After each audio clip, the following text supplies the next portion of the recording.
in it and live the free sky's the limit.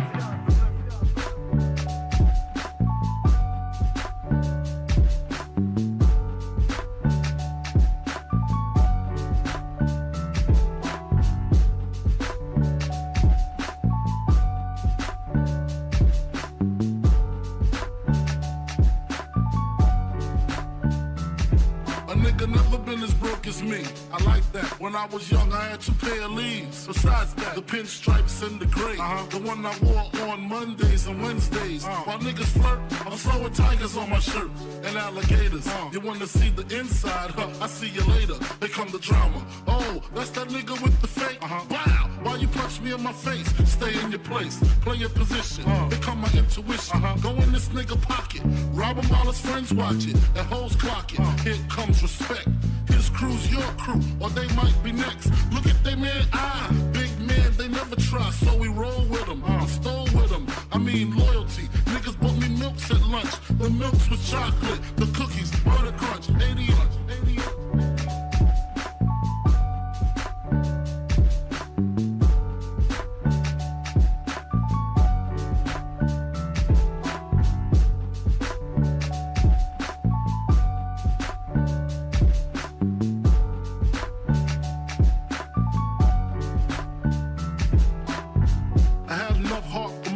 Long as I got stuff from most of them soft.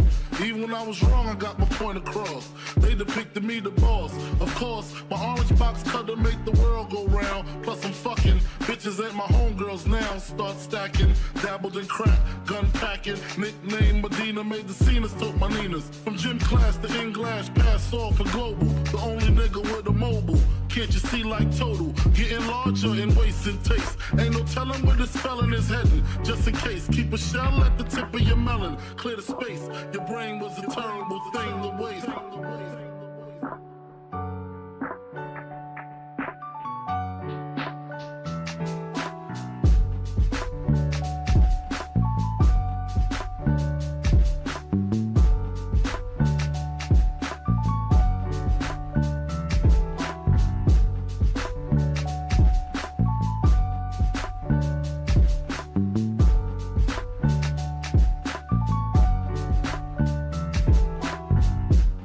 Realizing to master enterprise, and I ain't have to be in school by 10. I then began to encounter with my counterparts of how to burn the block apart.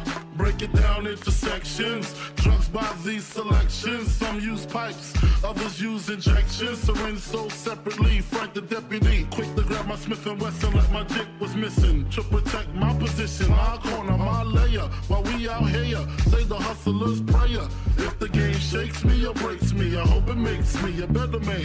Take a better stand. Put money in my mom's hand. Get my daughter this college plan, so she don't need no man. Stay far from timid. Only make moves when your heart's in it. And live the phrase, sky's the limit.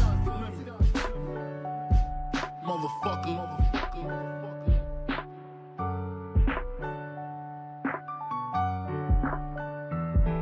88.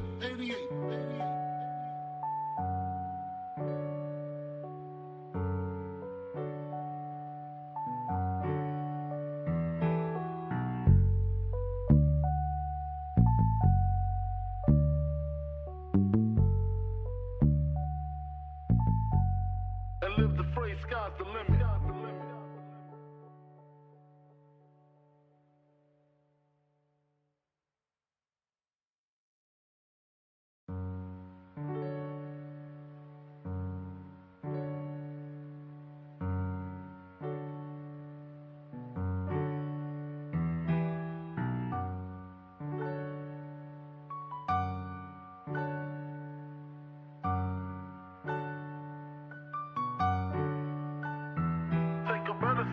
Put money in my mom's hand. Get my daughter this college plan, so she don't need no man. Stay far from timid. Only make moves when your heart's in it. And live the free sky's the limit.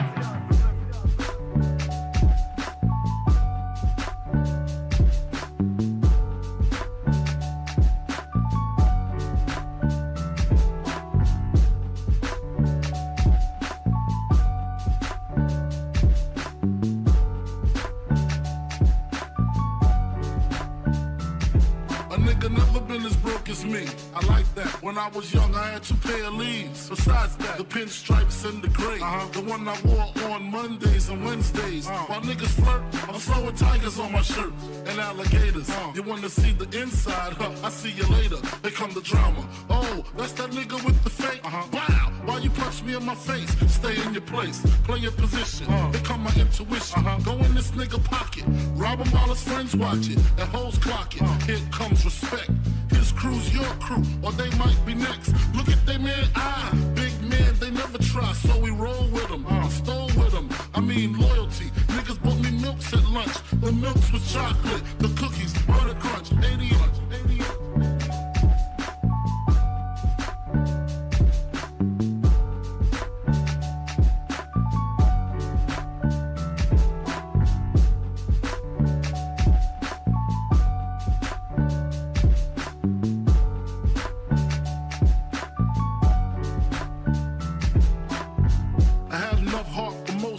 Long as I got stuff for most of them soft.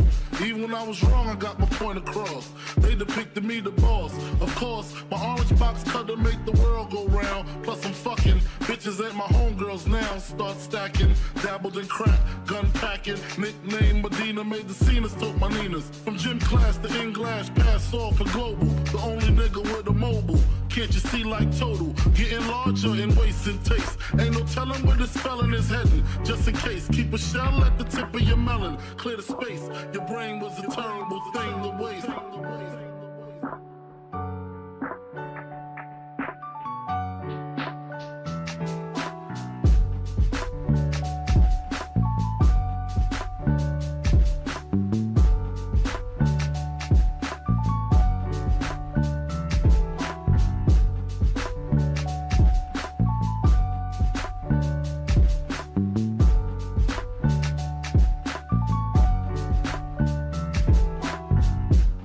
Realizing to master enterprise and I ain't have to be in school by 10. I then began to encounter with my counterparts on how to burn the block apart. Break it down into sections. Drugs by these selections. Some use pipes, others use injections. Syringe sold separately. Frank the deputy, quick to grab my Smith & Wesson like my dick was missing. To protect my position, my corner, my layer. While we out here, say the hustler's prayer. If the game shakes me or breaks me, I hope it makes me a better man. Take a better stand. Put money in my mom's hand. Get my daughter this college plan so she don't need no man. Stay far from timid. Only make moves when your heart's in it. And live the phrase, sky's the limit. Motherfucker.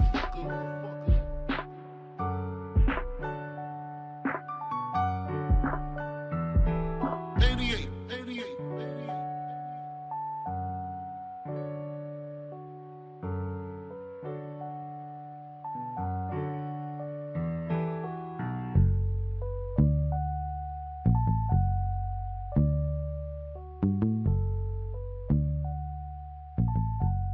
And live the phrase, sky's the limit.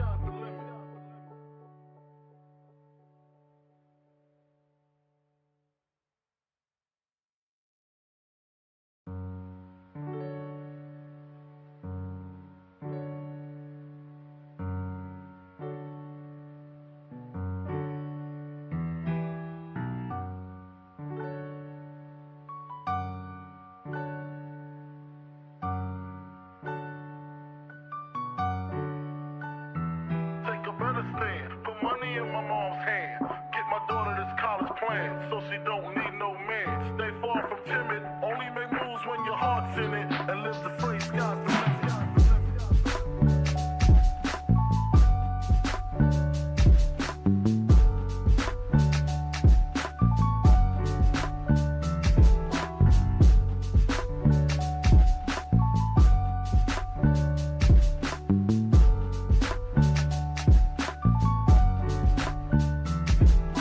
Never been as broke as as me. I like that. When I was young, I had 2 pair of leaves. Besides that, the pinstripes and the gray. The one I wore on Mondays and Wednesdays. While niggas flirt, I'm throwing tigers on my shirt and alligators. You wanna see the inside? I see you later. Here come the drama. Oh, that's that nigga with the fake. Wow, why you punch me in my face? Stay in your place, play your position. Here come my intuition. Go in this nigga pocket, rob him while his friends watch it. And hoes clock it. Here comes respect. His crew's your crew, or they might be next. Look at they man, big man, they never try, so we roll with them. I stole with them, I mean loyalty. Niggas bought me milks at lunch. The milks with chocolate, the cookies, butter crunch, 88.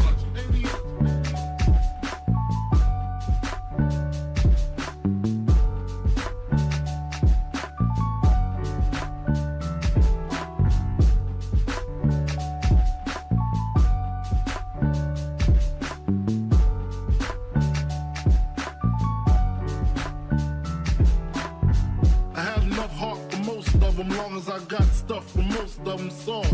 Even when I was wrong, I got my point across. They depicted me the boss. Of course, my orange box cutter make the world go round. Plus I'm fucking bitches ain't my homegirls now. Start stacking, dabbled in crack, gun packing. Nickname Medina, made the scenes, took my Ninas. From gym class to English, pass off for global. The only nigga with a mobile.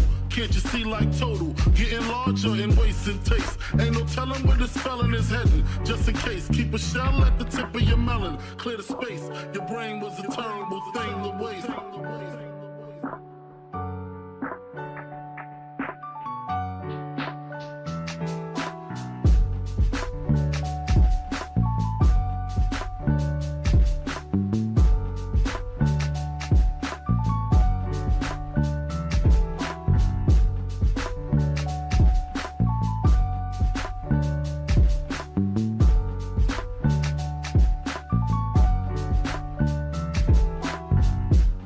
Realizing to master enterprise, and I ain't have to be in school by 10. I then began to encounter with my counterparts on how to burn the block apart. Break it down into sections. Drugs by these selections. Some use pipes, others use injections. Syringe sold separately. Frank the deputy, quick to grab my Smith & Wesson like my dick was missing. To protect my position, my corner, my layer. While we out here, say the hustler's prayer. If the game shakes me or breaks me, I hope it makes me a better man. Take a better stand. Put money in my mom's hand. Get my daughter this college plan, so she don't need no man. Stay far from timid. Only make moves when your heart's in it. And live the phrase, sky's the limit. Motherfucker.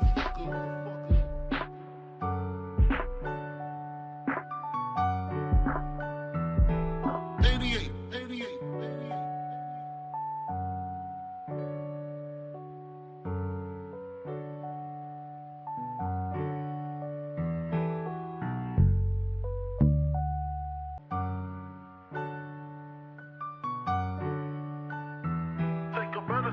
Put money in my mom's hand. Get my daughter this college plan, so she don't need no man. Stay far from timid. Only make moves when your heart's in it. And live the phrase, sky's the limit.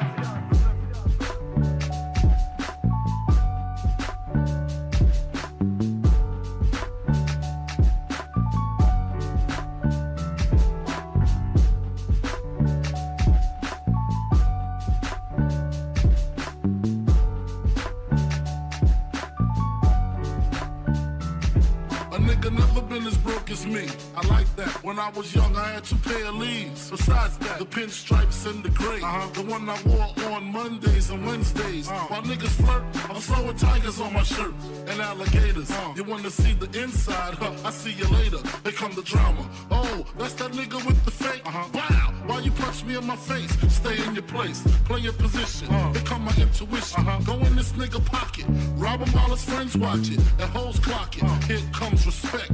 His crew's your crew, or they might be next. Look at they man, big man, they never try, so we roll with them. I stole with them, I mean loyalty. Niggas bought me milks at lunch. The milks with chocolate, the cookies, butter crunch, 88.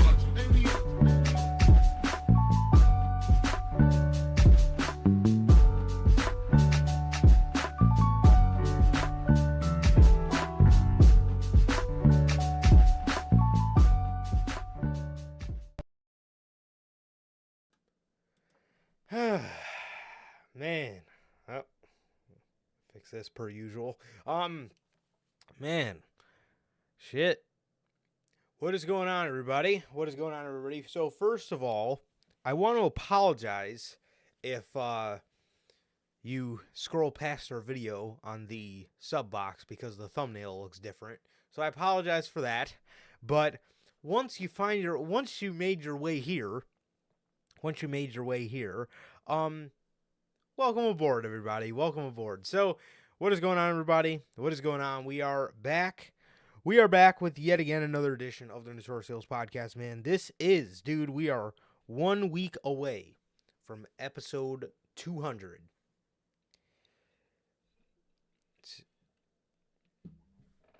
Seriously, bro. Seriously, it's crazy, man. But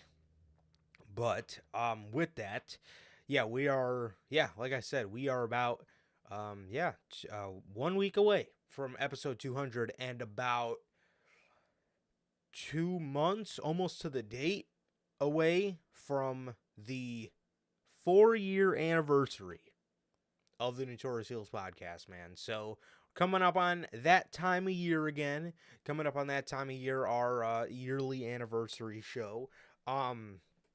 So, yeah, man. But, golly, we have a ton, and I mean a ton of news here today for you guys, man. We got everything from Vince McMahon resigning from the board. It's kind of like a week old, but it literally happened like 30 minutes after we went live yesterday. We talked about it a little bit on the Royal Rumble review. We got the WrestleMania card changes and everything that WWE kind of has in store for that season. CM Punk, his injury time, his return time, Mercedes Moné, Okada, Logan Paul, Elimination Chamber news, Brock Lesnar. We got a bunch of people from NXT. We got news on Malachi Black and Buddy Matthews, whatever you want to call him. John Laurinaitis, The Rock, the WWE Championship. Dude, we literally have so much stuff here today for you guys, man. And we're very excited to share all of it with you guys, man. So, without any further ado, man, what is going on, everybody? We're back with yet again another edition of the Notorious Heels Podcast. Yes, we do have the news on Jacob Fatu as well. We are back with yet again another edition of the Notorious Heels Podcast, and with that, if this is your first time watching, and you guys do not know who we are here, or how the show works,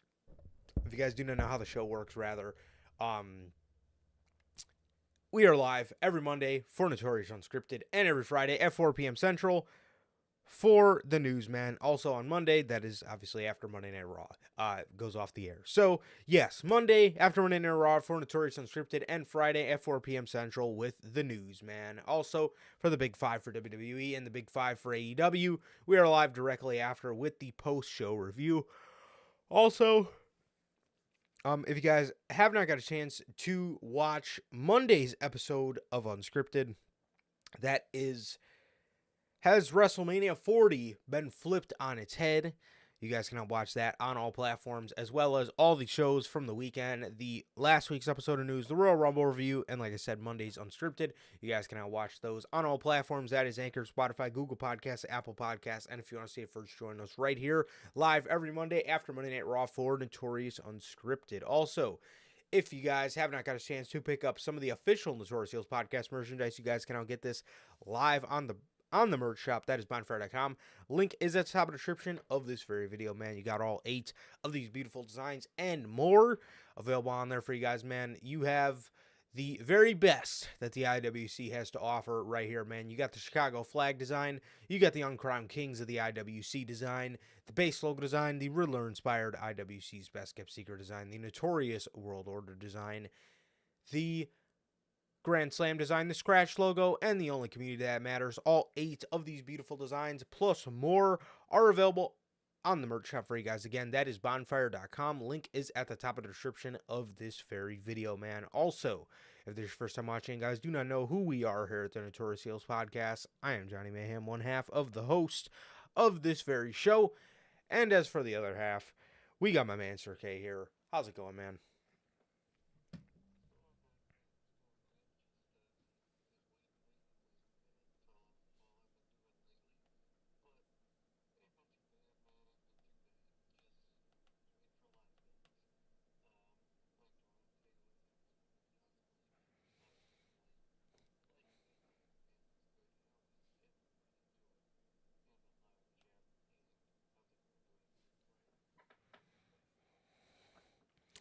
Yeah, man, I'm doing good, bro. I'm doing good, man. Doing good. Just chilling, dude. Just chilling. I guess just waiting for.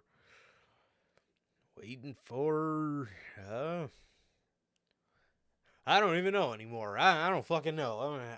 Yeah, just chilling, bro. Just chilling. You can't hear Sir K. Hmm? What? Okay. Let me. Okay, can you hear him now? You guys hear me now? Hello. Ain't no way. I could hear you. Uh-huh. I could hear you the whole time. I messed with it a little bit. So okay, there we Oh, go. Okay, how was your okay. day, Sir K? My day was alright, man. Just been in a process of waiting for stuff and waiting. And it's gonna be even more waiting. But I'm doing good. Other than that, man, I'm doing fine. How's everybody? Well, like Durante always asks, how's life? How's the family? Life's good, man. Family's good. How is everybody doing in the live chat, man? How you guys doing? And how's everybody in the replay? And what about you, bro? How are you doing? I'm doing good. I'm doing good, bro. I'm doing good. Yeah, no, nothing going on. Nothing going on over here in this neck of the woods, bro. So yeah, nothing much, dude. But yeah. As Durant always asks, I'm good. Family's good. And what about you, Logan Bell? Actually, manager Logan's late, per usual. Logan Bell and Gotti. I see Gotti is here, man. What is going on, my boy? How the hell are you? And how the hell's everybody doing, man? Whether you're here now, whether you're part of the Replay Mafia, thank you guys for being here as always. And yeah, man, wrestling news, bro. Well, for starters, we're gonna start you guys off with a little bit of we're gonna start you guys off with the Brock Lesnar news, or should we start with the Vince stuff since it's the oldest piece of news? Everybody kind of Probably a little bit of the move. okay, yeah. Well, they kind of feed into each other. So I guess we'll start you guys off with the piece of news that came out last week. The piece of news that came out last week, literally right after we were done going live. Vince McMahon has resigned from all his positions within TKO and the WWE, meaning he no longer works for either company. He says, and I quote, "I stand by my prior statement that Mrs. Grant's lawsuit is replete with lies, obscene made-up instances that never occurred, and is a vindictive distortion of the truth. I intend to vigorously defend myself against these baseless accusations, and look forward to clearing my name. However, out of respect for the WWE Universe, the extraordinary TKO business, and its board members and shareholders, partners, and constituents, I just know I fucking butchered that. All, all, okay, yeah, okay. I felt like it was, but anyways, we're gonna keep it rolling. And all of the employees and superstars who helped make the WWE into the global leader it is today, I have decided to resign from my position of executive chairman and and on the TKO board of directors effective immediately. Sayonara, buddy. Don't fucking let the fucking door hit you on the way out. Deuces. Yeah. We were we were talking about this yesterday, but like it's kind of funny to think that this man, Vince McMahon, will never be inducted into his own WWE Hall of Fame, which I find absolutely hilarious because there's a lot of people that aren't in the WWE Hall of Fame that got absolutely robbed of a spot in the WWE Hall of Fame because of his personal anguish for them. Exactly, and dislike for them. So it's kind of funny now. It's the old saying, what goes around comes around. So Exactly, man. Karma Yeah, I'm not a big karma guy. You got people like Vince running around usually. But in this case, it finally came and swung on his ass. Definitely, bro, definitely. So yeah, man, Vince is gone. Vince is gone, man, and it's just you know, you know, like I said last week, man, when you got these positions of power, man, you have a serious reputation to uphold. You know what I mean? You're running, like he says in his statement, a global leader, right? You're running a global leader. That if that's what you choose to do with your power and your abuse of power, then you can stay the fuck out as far as I'm concerned, man. I mean, that's not acts of a global leader. You know what I mean? You're here to change lives, not ruin them. So yeah, that's that. And again, like I said, like Bell says, stay out. And like I said, man, don't let the fucking door hit you on the way out. Vince is gone, and yeah, his legacy will forever his legacy will forever be tarnished. His legacy will probably, you know, never get to see a ray of sunshine ever again. So, and as far as I'm concerned, that's the way it should be, because clearly we can tell the company is just absolutely thriving without him. So I mean, again, stay out. Nobody wanted you back in the first place. Exactly. Your own daughter didn't want you back, and you came back. And hopefully, well, he's obviously company-wise gone forever, which is good, man. And like Bill says, his fucking lawyer, he ain't. He probably won't see time for this specifically, but there actually might be hope with the news that dropped related to the NDAs, man. So there might be hope to send this man behind bars, but overall, at the end of the day, I doubt it. Sadly. Yeah, possibly. I mean, I'd be shocked. I mean, nothing's gonna shock me at this point, man. But I mean, we'll just have to wait and see. But the thing is, I think Jerry McDivitt or whatever his name is, I think he's retired. I think he's retired now. He might So have.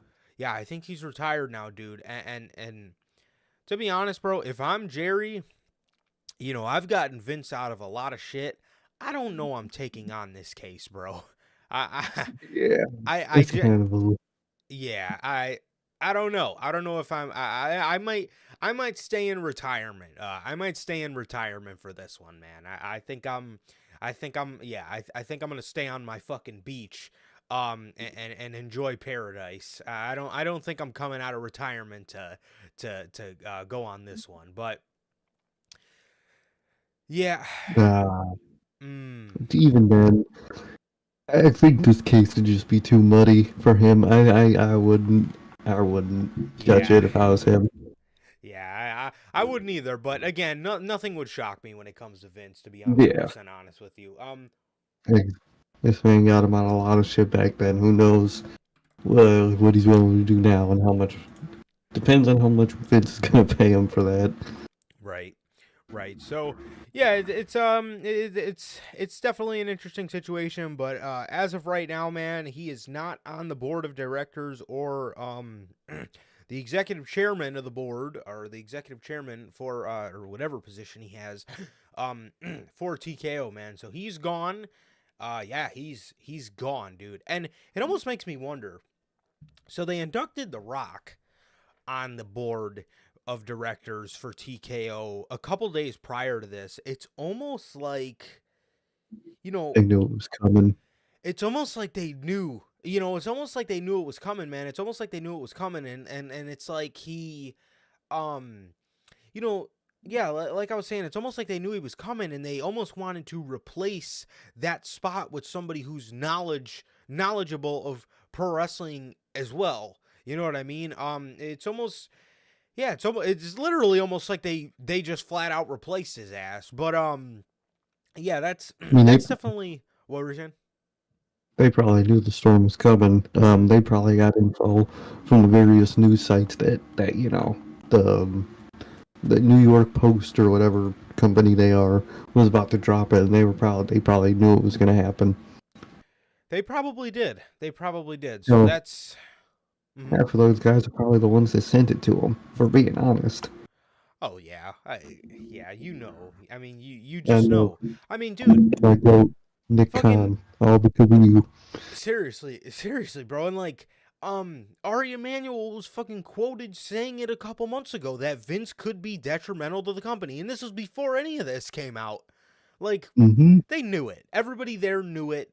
Again, I wouldn't fucking I wouldn't doubt if Nick Khan, or even a guy like Triple H or Stephanie were fucking outing this man to the Wall Street Journal. I wouldn't doubt it, bro. I wouldn't doubt it. But in all honesty, dude, I genuinely think this man Nick Khan. I think he conned his way into WWE. No pun intended. But yeah, I could see it. I did too, because apparently I thought I saw something about it was either The Rock or Triple H that like introduced him to the company. I think it was The Rock. I think The Rock introduced him to the company, and they probably set that shit up for a while, man. They probably did, and I hope so, man. I'll die on that hill. I think because especially now it's coming out with that NDA related news we're talking about. Mm-hmm. If the company didn't know, someone saw that in the history of their files or whatever. And who else has access besides someone like Nick Khan? I think, to this day, I think it was him that leaked that shit in the first place. 100%. I 100% agree with that. So, Stephanie McMahon, man, what does this mean for Stephanie McMahon? Well, according to the Wrestling Observer, Stephanie McMahon's first departure from WWE was not because of the Janelle Grant situation. However, her second departure from WWE was because her father, Vince McMahon, had decided to return to the company. So with that,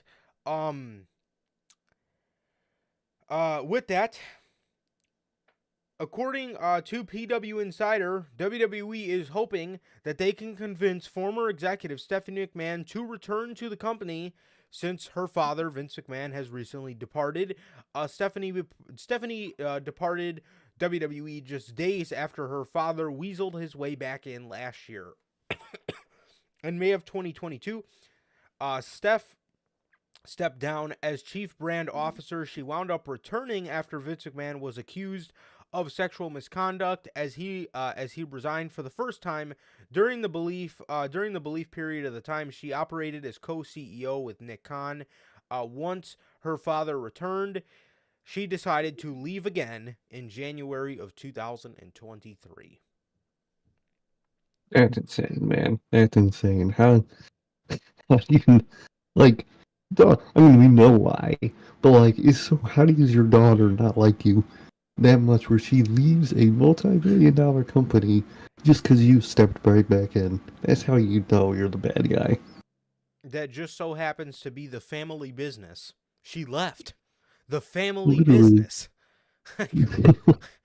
Bro. Okay. But if Stephanie wants to get out of the public limelight for a little bit, I can't blame her. If she wants to come back, everybody would be willing to welcome her back. I mean, we all know why she fucking left in the first place, you know. I mean, it says it, you know, read the fine print. She left because her dad came back.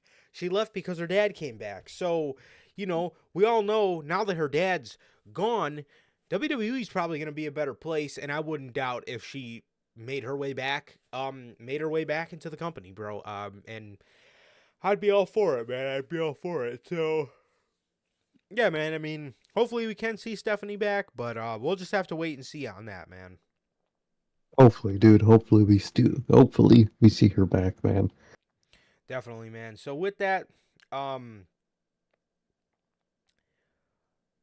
according to an interview with News Nation, Ann Callis, Janelle Grant's attorney, on the lawsuit aimed at Vince McMahon, John Laurinaitis, and WWE, says that her office, she says, and I quote, office and my inbox had been a barrage of people wanting to come forward to attest about the culture of corruption and also possible victims. We are just beginning now. We are just beginning now to wade through all this, but we're frankly overwhelmed. She then talked about. Oh, here it is. Okay. She then says, Janelle Grant, and I quote, Janelle Grant just wants justice because she wants to change the culture that is going on in WWE. She wants to help other victims. She thinks by speaking out and coming forward first that others will feel emboldened and encouraged to come forth. And then there was another piece in here.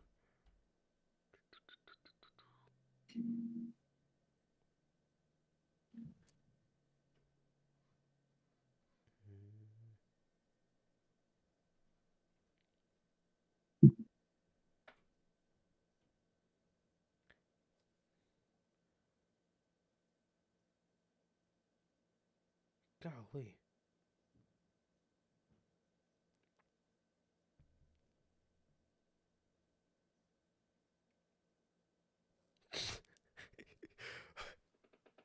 Okay, I think I found it. Okay, yes, there was another piece in this article where Mrs. Callis goes on to talk about how with more and more people coming forward in the investigation, it could lead to old text messages and emails being brought up that could ruin former and current employees in the company. That's, I don't know, man. That's an interesting situation, bro. That's an interesting situation, man, because let me tell you, the text messages that we seen already have been absolutely foul as fuck. So if there's more with the continuation of these people coming forward, this is not going to be good, man. This is not going to be good. And that explains why. That does explain why there was those rumors of people or TKO wanting to wipe completely Endeavor, or not Endeavor. They wanted to wipe everybody that was on Vince McMahon's team and just make it solely, what was the Triple H team that we all knew and loved from NXT, or whoever he's got on the team now. It might be different, or whoever he's got on the ship now. Exactly, man. It's interesting. It really is, because more than likely, Vince set a team up around himself that think like him, not just wrestling wise, man. So there's likely a couple more people that have done some shady, fucked up shit. Probably, I man. think Dunn left when he did. He probably knew the storm was coming. Exactly. That's a perfect gauge on maybe as to why he left, because I know the original reason was he didn't want to listen to anybody but Vince, and he felt like the control was being, further and further, ripped away from him.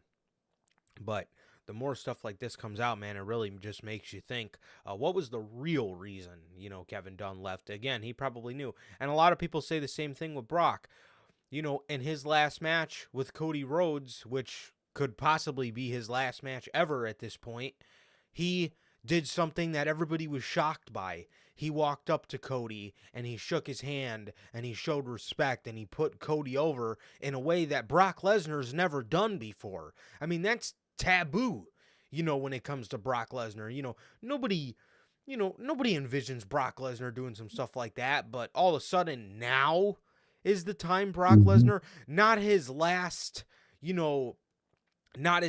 match where he goes away, and for example, everybody projected the WrestleMania in Minneapolis to be Brock Lesnar's last match because it's WrestleMania and he's from Minneapolis. Everybody projected that. Why didn't he do it then?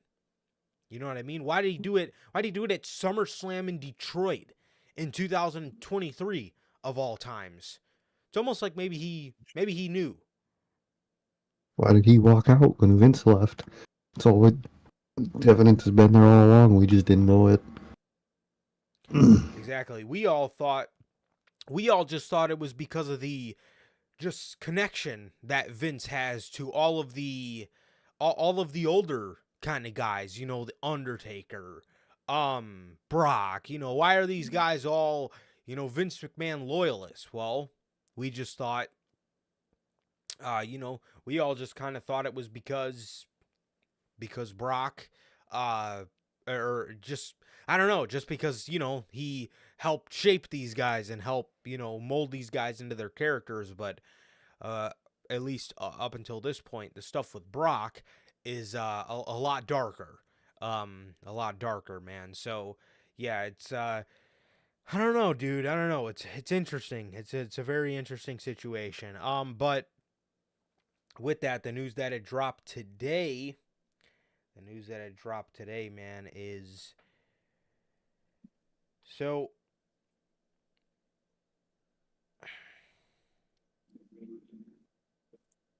God damn, dude, I keep losing my fucking news. Is it that damn iPad? No, it's my phone. Ah,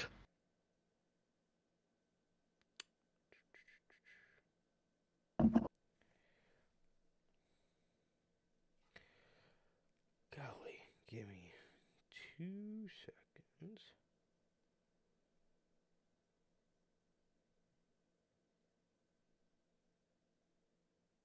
Aha, here we go.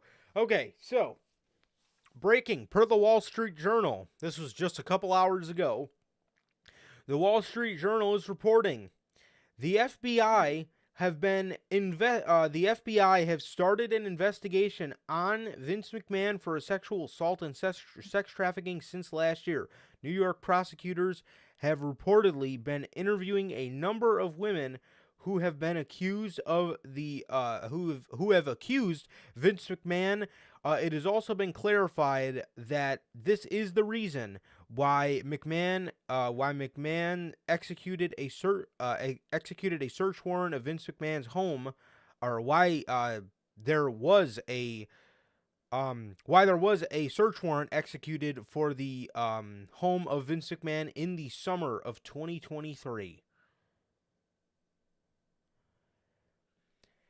Yeah, man, the feds are cracking down on him, man. The feds are cracking down on him. What can I say? Yeah, but as of it looks like the FBI have been investigating him. This is not a new thing. They've been investigating him since the summer of last year. So, golly, that's insane, man. That's insane. But yeah. Crazy, dude. it's crazy, insane. I hope something comes out of it, man. I really hope so. For sure, bro. For sure. So with that, man, we got the news of John Laurinaitis. John Laurinaitis, man. So his lawyer put out a statement on the situation.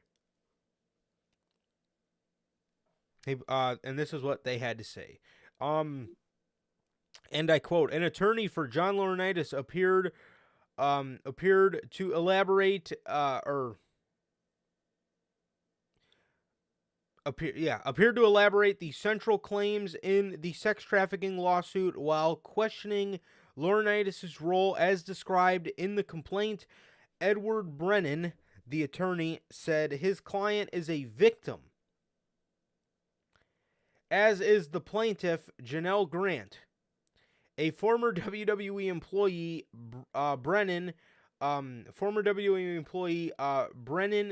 says Mr. Laurinaitis denies the allegations contained in the complaint and will vigorously defend the charges in court, not the media, like the plaintiff. Mr. Laurinaitis is a victim in the case, not a predator. The truth will come out." End quote. Bruh, ain't no way. That's insane. How do you say after all you did to I'm a victim too? Bro, what? That's insane. Is this man serious right now? John Huh. Laurinaitis is a victim in the situation. Motherfucker. Well, Mr. Laurinaitis, from what I read, you didn't really fucking seem like a victim when you were getting your breakfast in your fucking hotel room every morning. You didn't really seem like a victim then. You don't really seem like a victim in Mrs. Janelle Grant's office, Mr. Laurinaitis, or in the fucking boardroom on the fucking table. You sick fuck. I mean, are you serious? You're a victim. You're a victim in the case. Bell says, is it okay to laugh at the notion he's a victim? That is absolutely one of the most hilarious things I've ever heard in my entire time doing this podcast. Bro, you're a victim. Are you fucking serious? What does it say in here? He's a victim, not a predator. The truth will come out. Well, Mr. Edward Brennan, I think the fucking truth has already came out. This man, I mean, what? He was Vince's right-hand man in this situation. How the fuck do you try to, how do you try to point the finger away from yourself in this situation? Like, what? Like, I feel bad for the fucking dude's lawyer. Your fucking client is just being like, you know, man, after all this, I'm the victim. What? No, what? Oh, bro, I would have told his if I was his lawyer, I would have told his ass to shut the hell up so bad. Oh, man, what an idiot.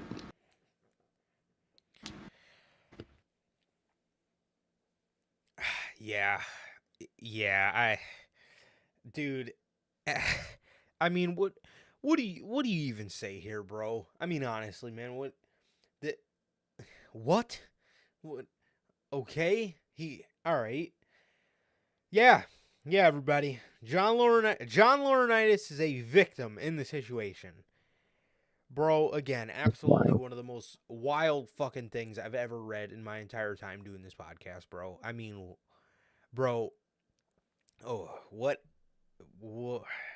these fucking guys, man. Yeah, so with that, man, we got news on Brock Lesnar. Man. Yikes. So, for starters, earlier this week, we heard via Fightful Select, former WWE and UFC champion, the Beast Incarnate Brock Lesnar, has been away from the WWE for a while now. Lesnar's last appearance for the company was the 2023 SummerSlam event in August. Lesnar was set to appear at the 2024 Royal Rumble and set up a feud for WrestleMania 40. However, with the reports of Brock Lesnar Brock Lesnar's name being added to the Vince McMahon scandal, it could be a long time before we see Brock Lesnar in the WWE ring. Fightful is reporting that one source said that it could be a long time before we see Brock Lesnar again, unless something drastic changes. So that was the first bit of news that we got within the week about Brock. This would then go on to absolutely snowball into obviously a bunch more stuff. So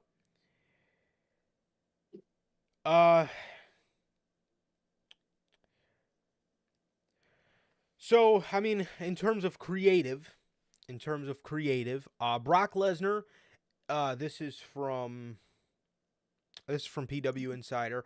Brock Lesnar is off the table from all WWE creative plans. Per PW Insider, Lesnar has been removed from the WWE Supercard game, with almost all of his WWE shop merchandise on sale, which is true. I can confirm.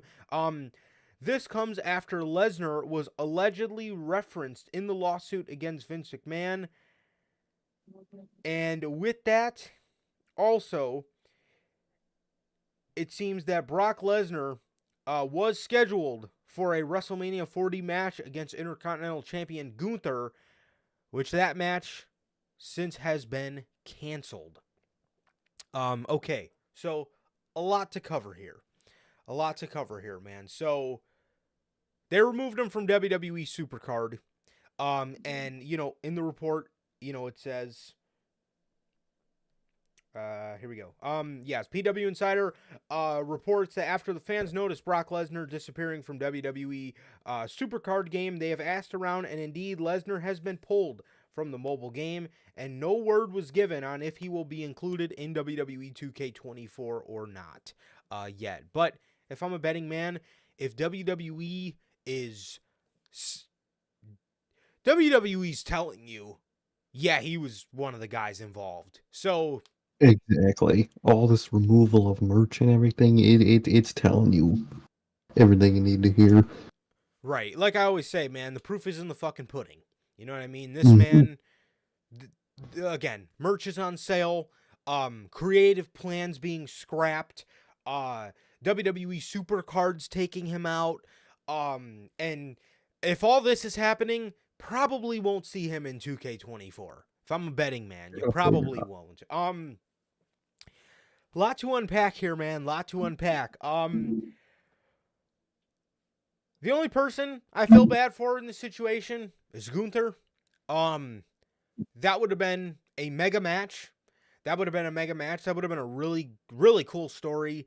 We talked about it a couple months ago with, Brock being the streak breaker, and having that notion. And see, I mean, nobody knew this was going to happen, but, everybody gave a different reason for.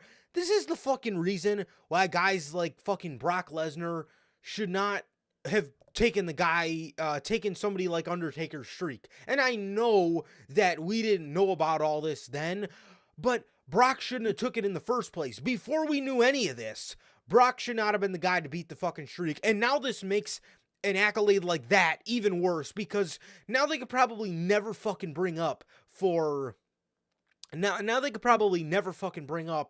who broke the Undertaker streak. No one. At this point, it's gonna be nobody. They're never gonna mention it. Unless they just say it was Roman at WrestleMania 33, the big dog. They could, to be honest. They have a way to do that. It's WWE, and at this point, do you blame them? I mean, the fuck? Look how everything turned out. Wait a minute, isn't he on? Oh yeah, he is on the fucking 40 years of WrestleMania cover. Oh, I could see them changing that, to be honest. I really could. I could see it. But, yeah, I mean, seriously, man, the only person I fucking feel bad for here, professionally, is Gunther. Obviously, I don't feel bad for Brock if all this stuff is true, but, like Bell says in the comments, man, from a personal standpoint, yeah, this man Brock has 2 kids that, I know his daughter's big into sports, but, I'm not sure about his other kid, maybe, but you don't think his kids have to go through school and probably fucking be picked on and fucking looked at fucking weird because about all this stuff coming out? And then on top of all that, this man has a wife. Who, unless she knew about this, which would be weird as hell if she did, she's probably finding this stuff out about her husband as we are. And that's just got to be absolutely horrible, man. But again, this guy's got kids that are going through school. His daughter and her opportunities for sports are probably going to be altered because of the negative headlines and the negative press that it might bring along with it. It sucks, and it shouldn't be that case because his daughter didn't do anything. But unfortunately, man, in some aspects, dude, that's kind of the way it works, man. People don't want bad publicity around their sports programs, around their, around their programs, around all the activities and stuff, around their schools and stuff like that. People don't want stuff like that. Um, and and again, it sucks, and it sucks for his kids, because now, unfortunately, kids are assholes. Kids are fucking assholes, and kids. Oh yeah. Yeah. Especially, I don't know if I'm not sure if his daughter is in college or high school, or his. I believe he has a son too. I don't know if he's in college or high school.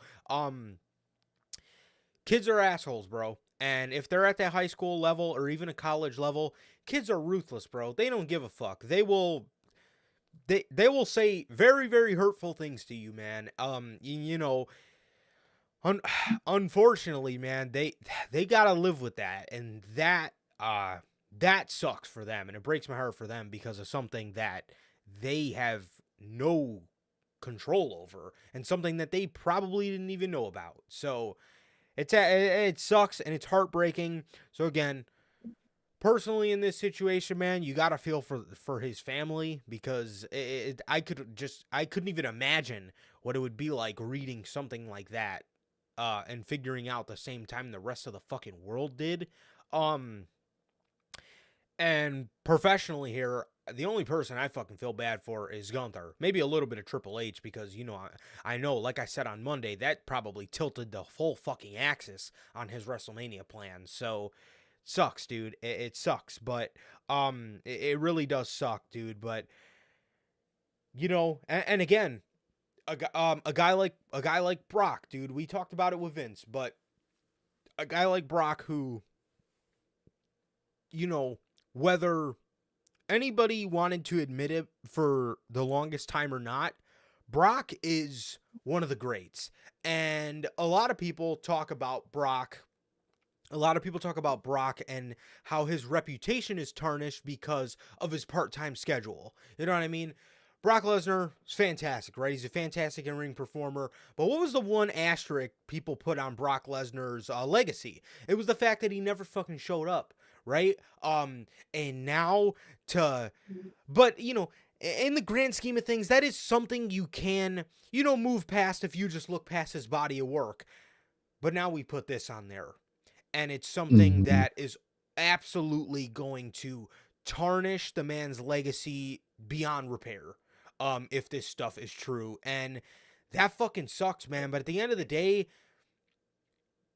people have a platform, especially a guy like Brock Lesnar and Vince McMahon, to my point. These people have platforms, huge fucking platforms at that. This is what you use it for? And if that's what you want to use it for, then, you don't have any, you really don't have any space.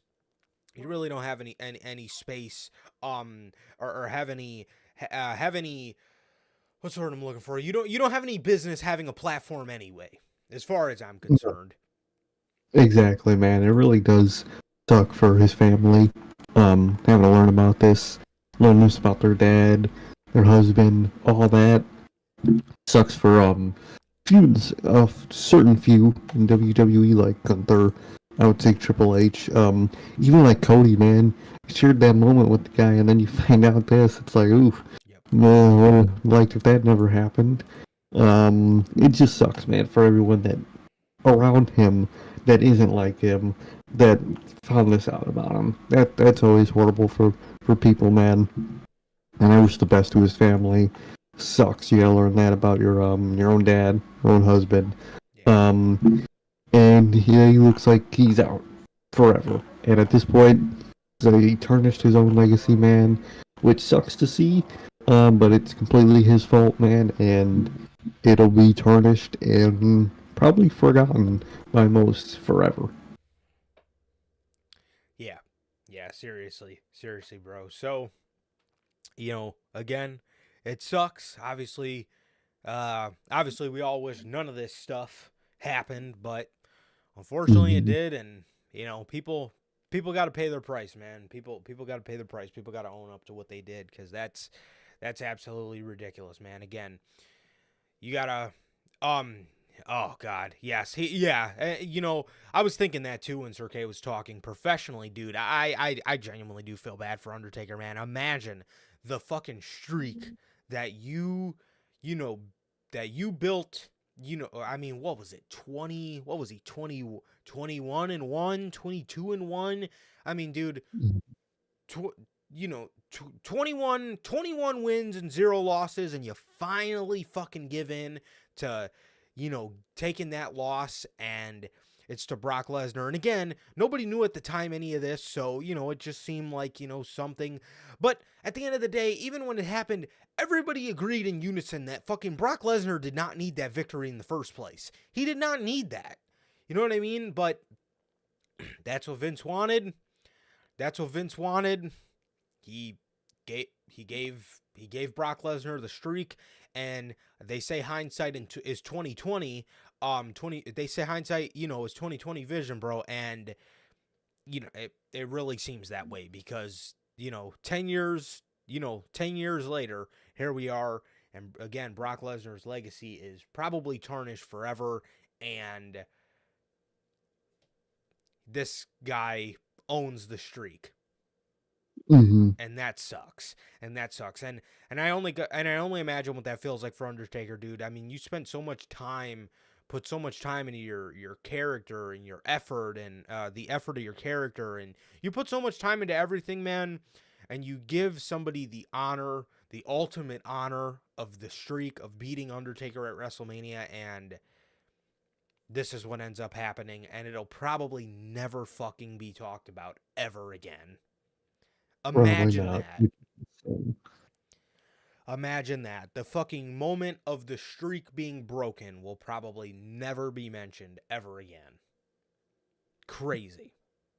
It's insane. Crazy. Well, I want to read you guys something that kind of pertains to Brock Lesnar, but not really. That absolutely almost made me spit my fucking water out when I was fucking reading it. According to the Wrestling Observer Radio, Braun Breaker was Brock Lesnar's Royal Rumble replacement. Hold the fucking phone. So you mean to tell me if Brock was going to be there, Braun Breaker wasn't going to be in that match at all? I want you guys to understand, that man was the best part about the fucking match. He was literally the best part about that match. Easy. Bro, you mean to tell me this man was not going to be in the fucking Royal Rumble match? Are you kidding me? Dude, oh, that match would have been 10 times fucking worse. It really would have. And then there's another piece of news here. The original plan for the event was to have Brock Lesnar be eliminated by Dominic Mysterio. So if Gunther was going to go to the last 3, right? If he was going to go to the last 3 with Cody, Punk, and Gunther, that means Lesnar wasn't going to be eliminated by Gunther? Or Gunther wasn't going to eliminate, or Lesnar wasn't going to eliminate Gunther? So we just weren't going to set that up at all in the Royal Rumble? If that, you know, obviously was the ongoing plan. So we just were going to completely ignore that. Bro, that's insane to me, man. That is absolutely fucking insane to me. It's wild as hell. I don't know how you not really ignore that, but set up a match with Dominic? What? What does that do for anybody? I don't know, man. I don't know. According to what I'm reading, those are just rumors. But if that is the case, that is genuine. Oh, I mean, I could see it though, because Dominic, you know, obviously eliminated Braun, and Braun was The Brock's replacement. And you know what, too? In typical Brock fashion, there was an instance where Braun just started throwing people over the top rope. It was like Jimmy and then Finn. That's very Brock-esque to get in the match and just start dumping people over. So there's And that. probably too, Uh-huh. because that shit happened only a couple days before. They probably didn't have time to rehearse and reproduce Yeah. a whole new section to do that. So they probably just gave him all the production notes of Brock's what he was gonna do and just gave it to Braun. Yep. So yeah, I could absolutely see it. And then Braun ended up being eliminated by Dominic Mysterio. Holy shit. If that were the case. Oh. God, that would have been something. Good Lord. Yeah, so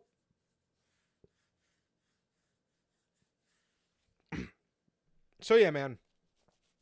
Braun Breaker was Brock Lesnar's replacement, which boggles my mind because you mean to tell me you were going to put Pat McAfee in there? You mean to tell me you were going to have a Brock Lesnar and Omos stare down in the Royal Rumble?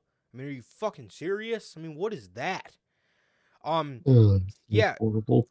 Trips, you know, we love Triple H, man, but for the love of God, I mean, if that guy, like, he's really got to get better at, like, producing Royal Rumble matches, because so far the matches themselves he puts on are very mid.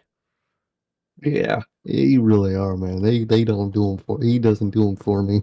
He really doesn't.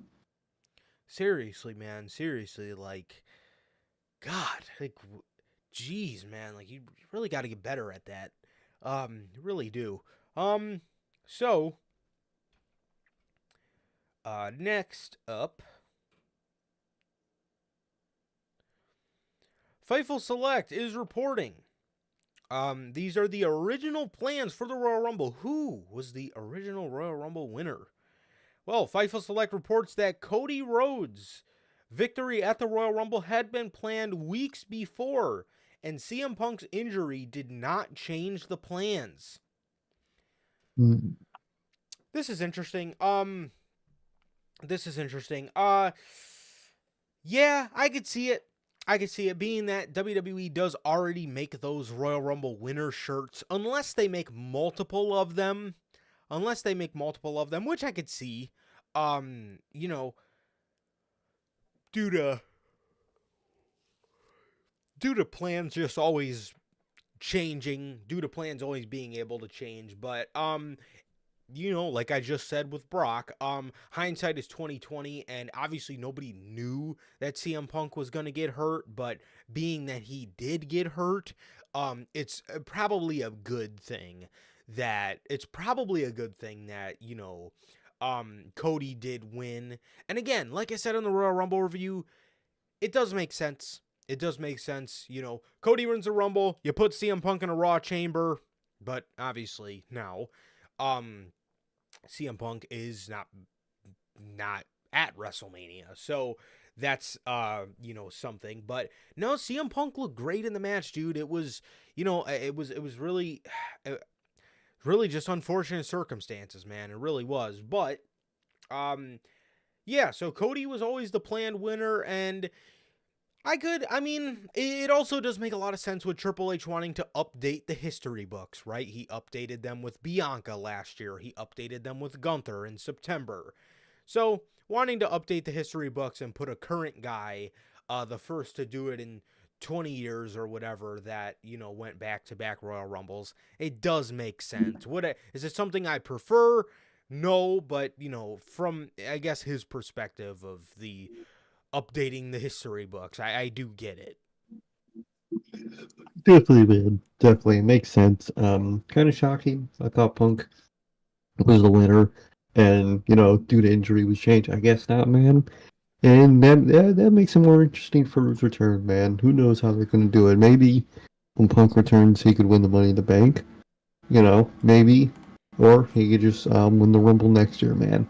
Who knows how this is going to go, but it's pretty interesting. Yeah, seriously.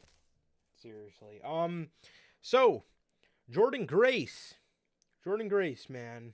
PW Insider confirms that WWE approached TNA with interest in using Jordynne Grace for the Royal Rumble as a part of having something atypical at their event. Several WWE sources understand that this was a Triple H idea. This was his own idea. On having Jordynne Grace appear in the 2024 Women's Royal Rumble match as the TNA Knockouts Women's Champion. This is awesome. This is awesome. Triple H opening the imaginary door that people like to walk through, as Triple H says. So real quick, if I could just give a, quick little AEW rant. Well, more specifically on their fans. Bro, people wanting Triple H's head on a platter for not saying Forbidden Door is absolutely mind-boggling to me. Dude, seeing the people, oh, well, that's a nice way to try to lure Okada to your company. Oh, I'm fucking sorry. I didn't know Triple H had to fucking abide by Tony Khan's phrases. I mean, what? Yeah. I didn't know he had to fucking abide by Tony Khan's lingo. If fucking Triple H doesn't want to say the term Forbidden Door, then he doesn't have to say the fucking term Forbidden Door. It's that fucking simple, man. I don't know why people are so hung up about this, but AEW fans, man, they're hung up about everything. They really are. And the thing is, too, I don't know if Tony Khan, who's to say Tony Khan doesn't have the term Forbidden Door copyrighted? I'm sure he does. Probably. Yeah, if he has a pay-per-view named after him, he had to have. Yeah. So he can't even say that phrase. What? Like, what the fuck? I mean, with that logic, is AEW disrespecting one of their EVP's father's matches? Are they disrespecting Dusty Rhodes, well, their ex-EVP's father's match? War Games? No. WWE's got the fucking copyright, so they can't fucking use it. It's simple as that. People are weird, man. Especially those AEW fans. I mean, good lord, people wanting this guy's fucking head on a platter saying, this is why you're never gonna get Okada. If Triple H doesn't get Okada, it's because Okada still wants to live in Japan, not because Triple H didn't say the term Forbidden Door. Are you serious? And then the other thing, we'll get to, you know what, I'll save it for the Malachi Black story. But, dude, Triple H wanting Jordynne Grace, does he have to say Forbidden Door for it to mean a Forbidden Door? Yeah, here's your validation, you fucking motherfucker. Triple H wanted Jordynne Grace through the Forbidden Door. Oh, are you happy? Are you happy now? Yeah, does he have to say it? Is it more important to say it, or is it more important for him to do it? Because he did it. For AEW fans, it's all about the say. I mean, fucking spare me, man. This was a Triple H idea. I love this. Jordynne, and to be honest, dude, Jordynne Grace looked fantastic in there. Oh, she looked great. She looked great, dude. She looked great in there against Natalya. She looked great in there against Bianca. She looked great in there, obviously, against Trinity. I kept seeing Natalya saying she wanted to, she liked Jordynne Grace's chemistry so much, she wanted to go do a stint in Impact and have a match with her. Fuck it. Do it. Yeah, fuck it. Might as well. It'll help both companies and make them look both great. Yeah, I mean, Jordynne Grace looked fantastic, man. Jordynne Grace looked fantastic, and it was Triple H's idea, man. You love to see shit like this happening, man. You really do. You really do, man. It's great to see. You love Triple H. He does shit like that, man. And it's just truly awesome to see. I can't wait to see how stuff like that evolves even further. No question, man. No question. So, speaking of the Royal Rumble, so House of Wrestling confirms WWE management were surprised by the reaction Trick Williams got on SmackDown Influential people within the company see the potential of being a main event, of him being a potential main event star at WrestleMania. Wow. That's crazy. That's crazy, man. Obviously, we all know Trick is great, but it is very, very cool to see, that WWE's on board with him too. It's very good to see that WWE's on board with him too, man. It's very good to see, and yeah, you know, he almost got such a great reaction on SmackDown. You almost wonder what that would have been like to hear in, I don't know, the fucking Royal Rumble match. Dude, why was he not in that fucking match, man? I'll never understand that. He was literally on fucking SmackDown the night before. Like, what the fuck? Get him at the fucking Rumble. Like, what are we doing? Doesn't fucking make sense, man. But I'm glad that not only the audience loves him, but it looks like backstage loves him too, man. That's great to see. I envision a lot for him. Definitely, man. Definitely, yeah. He for real, man. If he stay, you know, if he stays on the right track, dude, yeah, he's in line for pretty for a pretty big opportunities, man. Pretty big opportunities one day for sure. So with that, speaking of more NXT people, PW Insider Elite reports that there have been suggestions and pitches to have Tiffany Stratton join the Raw roster, indicating that WWE sees potential in her and is considering her for a move to the main roster. And it's not 100% confirmed yet, but there is some people that think she could be main roster bound as early as next month. It's crazy, man. That's good. You love to see things like that, man. Finally, we get to see people from NXT finally going up from Sean's grasp. Yeah, seriously. Yeah, dude. Tiffany Stratton's a star in the making, bro. I mean, if you've seen some of her work in NXT last year, more specifically that match she had with Becky Lynch, I can't remember which pay-per-view it was at, but it was at one of their NXT shows. Her match with Becky Lynch, dude, and what I believe was a street fight. I know it was something like that, dude. She is so ready. She is so beyond ready to get called up. She really is, dude. And yeah, it's like Turkey said, it's very nice to hear about these people finally getting called up. But I did hear that that she is going to be at the SmackDown tapings tonight, but they're not putting her on SmackDown. She's dating Ludwig, Mr. Kaiser.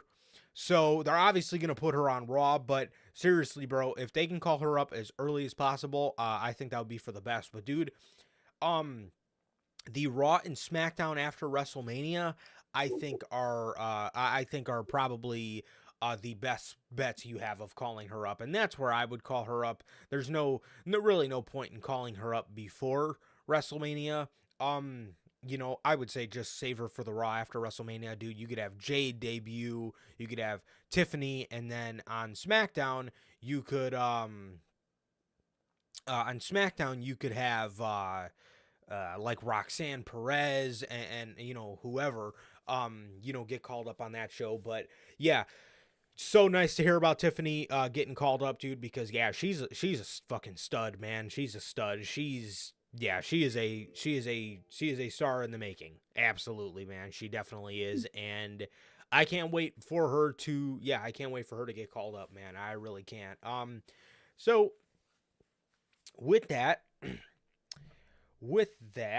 speaking of call-ups, it is being heavily rumored, as you could see on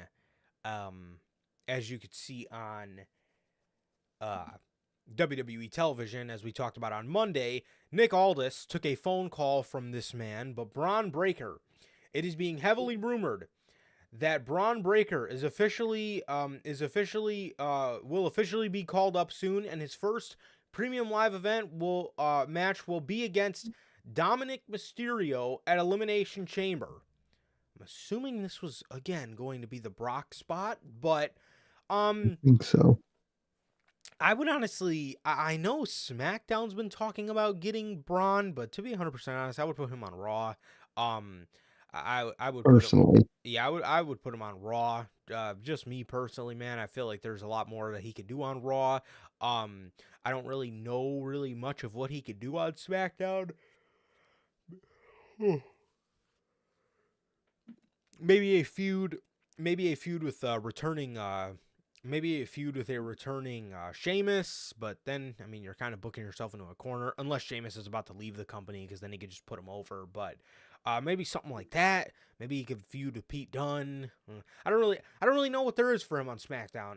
So I would put him on Raw personally, but that's just me. But in terms of Braun Breaker, yeah, yeah, again, I would personally put him on Raw, but man, in terms of him getting called up, again, I'll say it to him blue in the face. I was not a big Braun Breaker guy, man, but then he turned heel. Man, and ever since then, I've really enjoyed his work. And I think he's just an absolute blast to watch perform. I mean, he is a lot of fun to watch in the ring, man. So yeah, so. I think Braun's ready, and I think Tiffany's ready as well, and I would love to see them called up as early as the night after WrestleMania. Definitely, man. Definitely. I hope so. Braun, like you, didn't used to love him. Really didn't like the guy when he was a babyface when he first started on NXT, but he became heel and he really came into his own, man. And that man is super fun to watch as a performer. I mean, he's explosive as hell. And he's just got a lot of good things, man. I hope to see him on the main roster soon. Like you said, I would personally rather have him on Raw, but I'm more than likely seeing him go to SmackDown. For sure, man. So, speaking of the reason they might have to call some of these people up early, so per WrestleVotes, there are numerous brand new card variations for WrestleMania, including the stars that were not pegged towards the top days ago. So I know it's like very weird to hear about. It's very weird to hear about,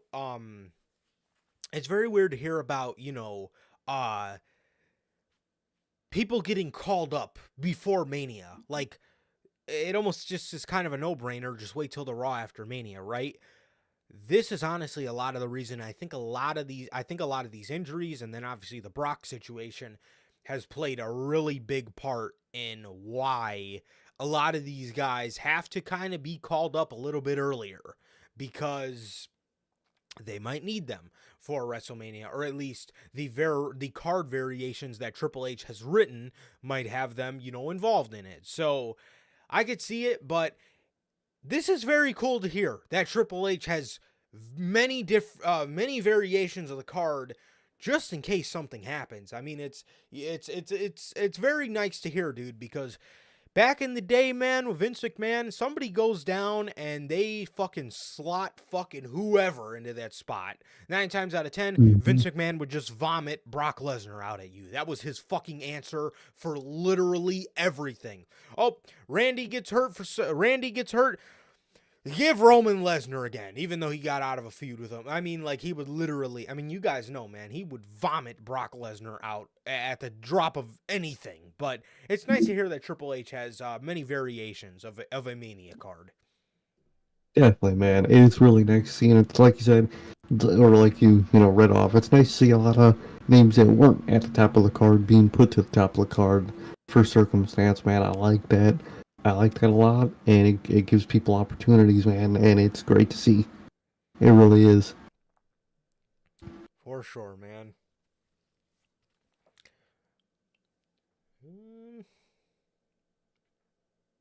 So, we talked about we talked a little bit about we talked a little bit about how Braun Breaker was possibly going to have his first main roster match at the Elimination Chamber against Dominic. Well, speaking of the Elimination Chamber, it is being reported. PW Insider Elite reports that the word making the rounds at the Royal Rumble over the weekend was that the Elimination Chamber will feature a women's chamber with the winner facing Rhea Ripley at WrestleMania 40. And then with that, the Wrestling Observer is reporting that the winner of the Elimination Chamber will face Seth Rollins at WrestleMania 40. So it looks like Rhea and Seth are going to be getting the Elimination Chambers for their number one contender for WrestleMania, man. So very cool to see. And, dude, if I'm being honest, I'm not putting Braun Breaker against Dominic Mysterio. I'm putting Braun Breaker in that fucking Elimination Chamber, bro. That man will go nuts in that fucking match. Yes. Him spearing people through the glass and shit. That'd be dope. That'd be dope as hell, man. And although, it is really tragic what happened with Punk this season that he's out, I will say, though, it makes that chamber match really fucking interesting to see who's going to win it. It really does. Definitely, man. Also, the rumor going around for Rhea Ripley at the Elimination Chamber event is her opponent is going to be none other than Nia Jax. They've been setting it up. It makes sense, sadly. They have been setting it up, and she's going to be a babyface.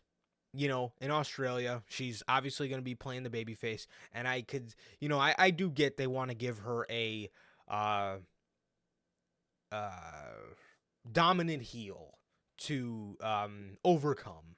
So it does make sense, unfortunately, but unfortunately, I know none of us want to see it, but when you put it like that, it does make a little bit of sense. But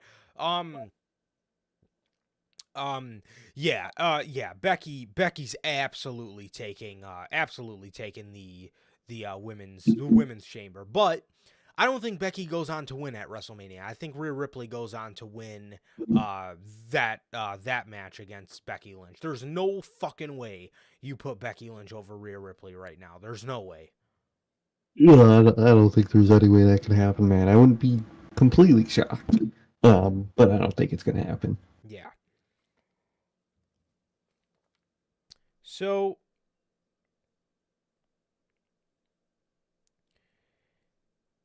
speaking of Elimination Chamber,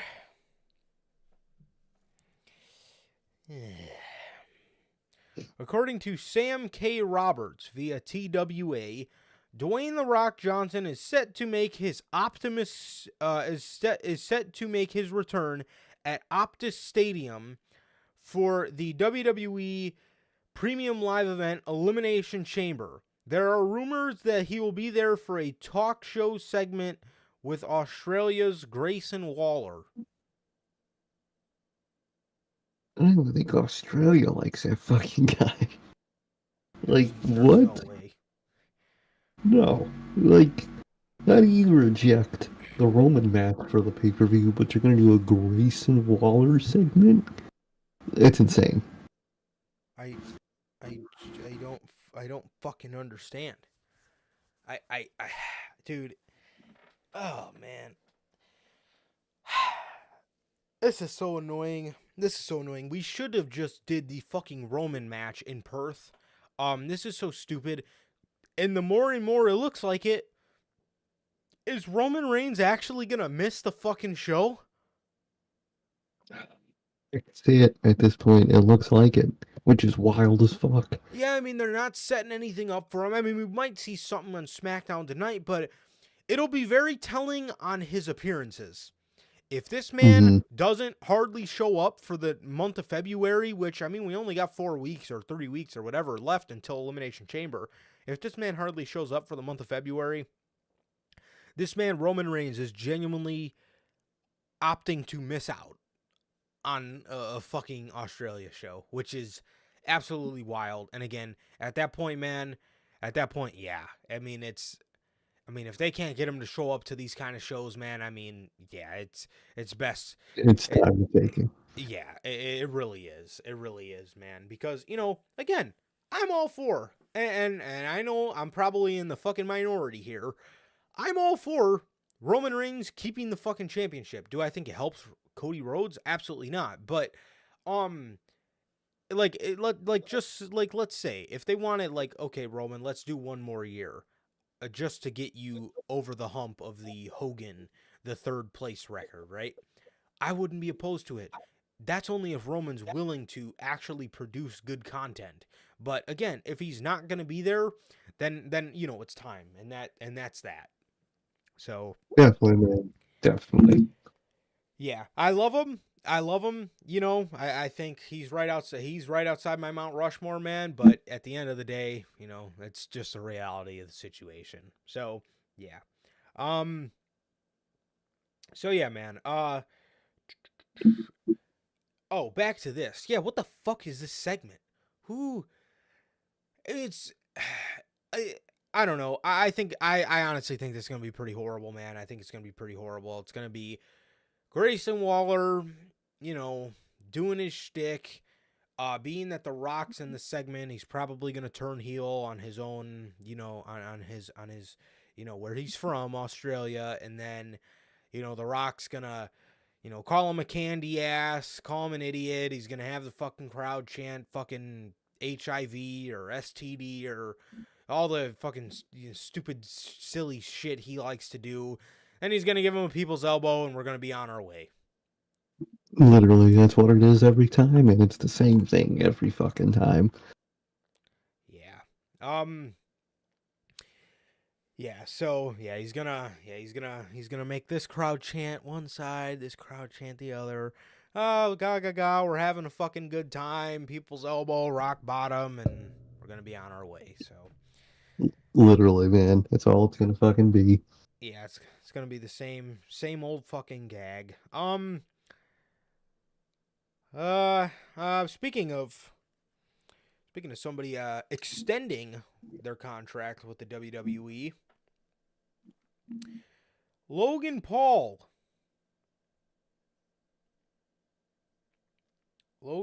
man. Logan Paul has confirmed on his Instagram that WWE has renewed his contract. The length of the contract has not been confirmed, but Logan did indicate that he is signed full-time to the company. I would assume this would mean like full-time, part-time kind of schedule, kind of like Roman Reigns, where he's like, he is a full-time talent, but his appearances are part-time, So, yeah, Logan Paul is renewed, and hey, you can say a lot about Logan Paul, but he is absolutely fantastic between those ropes, and he makes for a damn good WWE performer, man. We've never seen a celebrity come into the game like Logan Paul. That's a fact. So, yeah, man, Logan Paul's contract is renewed, and I'm happy for him. He earned it. Definitely, man. Good for him. Yeah, it's gonna be fun to see him, at a constant rate, man. And good for him, man.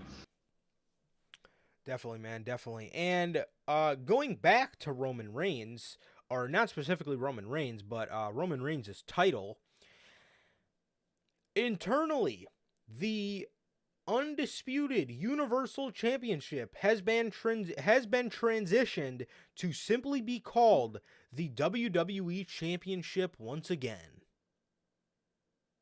God. Oh, wow.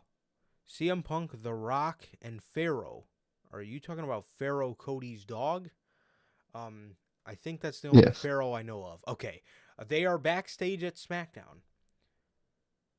It's interesting, man. Which is interesting because CM Punk just got surgery yesterday. Huh. Yeah, that is. I know you're not supposed to fly after you get surgery and shit. So that's interesting. Yeah, unless he was very... Unless he drove. Either that or they're very close to the venue where he got surgery at. They very well could be. Who knows? Um, it's interesting. I don't know if you want Larry there, but I mean, I think we all know what happened the last time Larry was back there. Yeah, people might be kicking in The doors door again, man. thrown. Exactly, Don't man. He want any might more lose a tooth again. Exactly. We don't want any more teeth knocked out. Oh, they're in Birmingham, Alabama. Yeah, Oh, that is where they. Yeah, that is where oh, okay. WWE does their surgeries. That makes sense. So, yes, everybody was absolutely freaking out when they merged the titles. The WWE title's gone. Blah blah blah. All this shit. Dude, I literally said it from the fucking moment they merged those titles that they were going to slowly transition that belt into be calling the WWE Championship. And here we are. I mean, some people some people don't know when things are not that big of a deal, and that was not that big of a deal. Like, people, listen to yourself. WWE is getting rid of the WWE title, the same title that's got like 60 fucking years lineage on it. WWE's getting rid of that title. Think about what you're saying. Think about what you're fucking saying to yourself. Come on, dude. Literally, man. It wouldn't make sense for them to do this. Ego-filled company would never do that. Seriously, man. I mean, it was always going to transition back into the WWE title. You know, they just had to merge them because they wanted one belt, one singular belt on Roman, and one singular belt for the other show. Which, to be 100% honest, I wouldn't have even fucking minded if they kept the two belts on him, because I miss when he used to fucking swing both of the belts around. It was kind of sick. It, But that's just me. But I do get it from the perspective, you don't want it to look like you have 3 world titles. I get it. But, you know, speaking of Mr. Roman Reigns, his cousin, Jacob Fatu, is a free agent. This man is a free agent, and Booker T has been very adamant on, I guess, trying to get him signed in WWE, man. So time will only tell. Yeah, time will only tell whether they pick up Jacob Fatu or not, but it should be interesting, man. It should be interesting. But what do you think about the situation? it's interesting, man. I heard a lot that he's an immense talent, man. And I hope he brings that to WWE, man. I really hope so. I think he could do phenomenally over there. Definitely, man. Yeah, I would. I think. I think he would. I think he would do great in WWE, man. I think he would do great in WWE, and I hope they do sign him, man. I hope they do sign him. Maybe he'll go to AEW. God, I hope not. Yeah, absolutely the fuck not.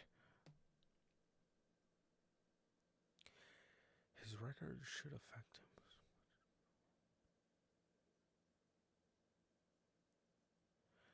When you say record, do you mean criminal record? Oh Lord, that was one thing I did hear. That was one thing I did hear about about Jacob Fatu is a lot of people always say like he's got to clean up his act first before he comes to WWE, but I never knew what they meant by that. I never. Yeah, Knew what I they have meant by no that. clue. Yeah, should be interesting. Should be interesting. But yeah, that is one thing I always heard about Jacob Fatu, but I always assumed it was just backstage stuff, but interesting. I will definitely have to look into that. So that should be interesting. But hey, I mean, if he's cleaned up his act, and I mean, he's been one of the best acts on the indies for a while. I haven't heard about him doing anything that would get him into legal trouble recently. But Yeah, I'll have to go back and do some homework on that. But hey, if he's cleaned up his act and whatnot, who's to say he doesn't have grounds to be given a opportunity at that. So definitely, man. Definitely. and with that, we got the latest update on Okada.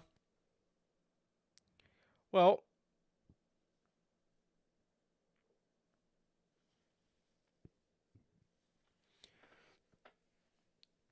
Well, ladies and gentlemen. Here we are, man. We're back again. Another week with the Okada rumors. No one knows what the fuck is going on. That's the summary. Yeah. Okay, so the first story. WWE sources have confirmed, or WWE sources have confirmed that there have been talks between Kazuchika Okada's side and WWE. There have been WWE talent that confirmed over the last few weeks Okada has been in contact with others on the roster to gauge his offers, WWE's approach, and to help weigh a decision via Fightful Select. About 2 weeks ago, they weren't in talks at all. Oh yeah, oh yeah. You bet your ass. Oh, you bet your ass. They weren't talking at all. So, God. it gets better. According to Fightful Select, the same people that just reported the other article, AEW has been fairly confident over the last month they would land Kazuchika Okada to the point where there have been tentative plans in place to debut Okada, which would be well over a month from now. AEW made what they consider a substantial offer. You know, Sean, why don't you just fucking come out and say that the man is currently weighing his options and Tony Khan's being a money mark and putting plans in place when he doesn't even have Bro signed, which, I mean, isn't necessarily a bad thing, but I mean, there's tentative plans in place for him to debut and you don't even have him signed yet. Meanwhile, he's talking to the other fucking company. I mean, it's nice to have plans because, you know, it's nice to, you know, I'm sure present him with something, but again, nobody fucking knows what's going on.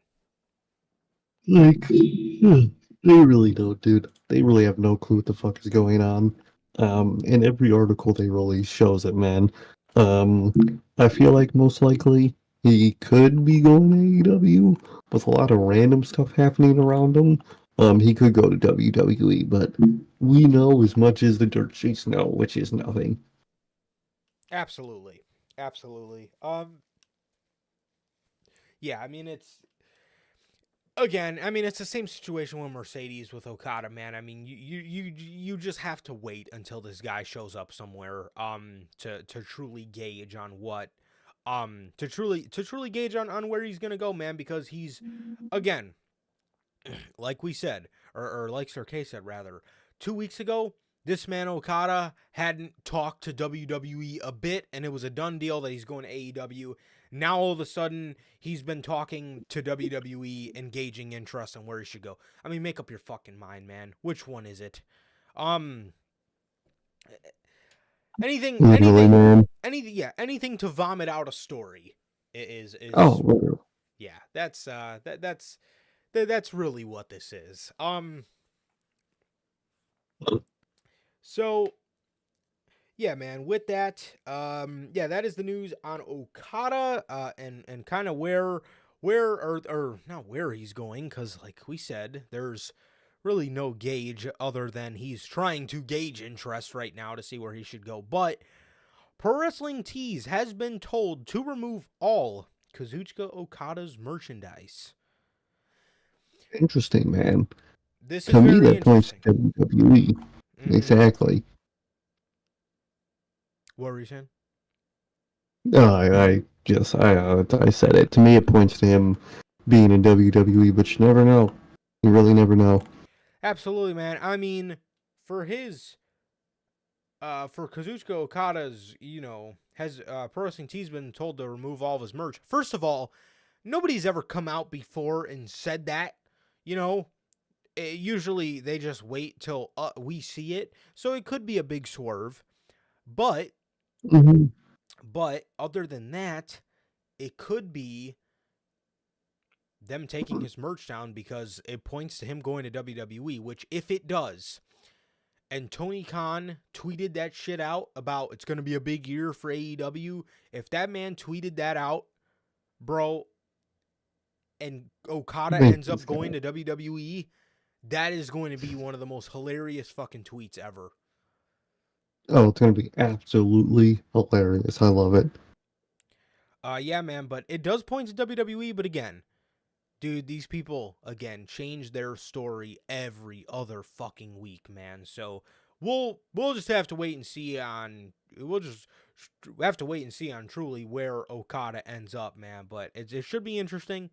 It should be very interesting, man. And we're gonna keep our eyes peeled because it is February and he is a free agent as of now, man. So should be interesting. Exactly. It is very interesting. Definitely, man. Definitely. Mercedes. PW Insider is reporting that Mercedes Moné will be working in the wrestling industry starting in March, but she will not be working with the WWE. Yeah, Mercedes Moné is expected to make her AEW debut in March. Fightful and Andrew Zarian are reporting. And it is being reported that she already has been filming content for some sort of AEW debut, whatever that content may be. But oh man, that was the other piece of news I needed to fucking go over regarding Mercedes. Let me hold on before I almost forgot.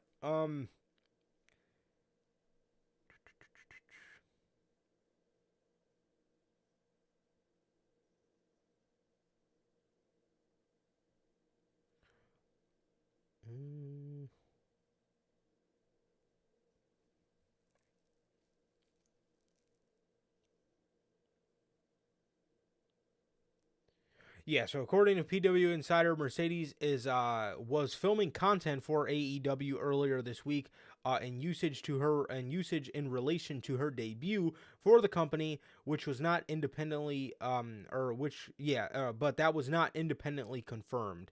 Also, there was news on Tony Khan's. Let me see.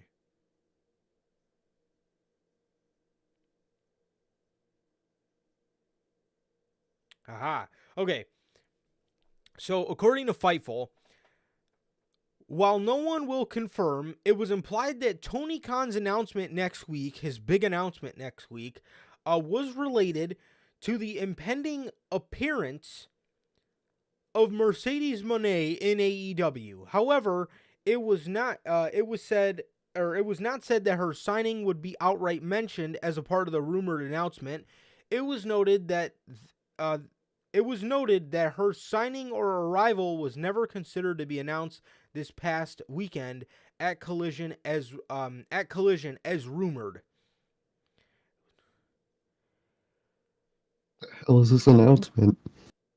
So, first of all, I absolutely would hope that this man Tony Khan would not fucking announce anybody's debut on one of his big announcements, because again, at that point, your big announcements continue to at this point, if it's not a fucking streaming service, nobody wants to hear a big announcement out of your mouth. Nobody. Literally. I don't want to just hear you begging for ratings if you're fucking debuting anybody in an announcement, because that's all you're doing is begging for ratings. Seriously, but again, it really just goes to show. It really goes to show. This man, like, again, what are you doing, bro? Like, what are these fucking announcements? But I mean, in terms of Mercedes, again, like I said, I would genuinely hope that this man would not fucking announce Mercedes Moné's AEW debut on one of his big announcements, because then again, again, like Sir K said, you are absolutely begging for ratings at that point, man. But yeah, I don't know. 100%. I don't know what this big announcement is, but he's got another one of them, and it is not going to be about the appearance of Mercedes Moné in AEW. I certainly the fuck hope not. But Yeah, I don't know, man. I don't know what this guy's got up his fucking sleeve anymore. Who knows, man? It's probably is a debut knowing this guy, so we'll see it on Wednesday, man. But I'm dreading it. Yeah, he's probably going to announce that in 10 days or next week. Will Ospreay will make his Dynamite debut as a full-time member of the roster or something fucking Oh, stupid. I could totally see some shit like that. Again, I mean, for the love of God, Tony, if it's not a fucking streaming service or we don't have to pay $60 to watch every one of your pay-per-views, nobody wants to hear anything out of your fucking mouth anymore. In general.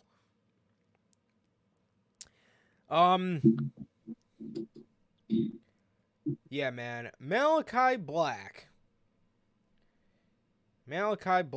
and Buddy Matthews. This is interesting. So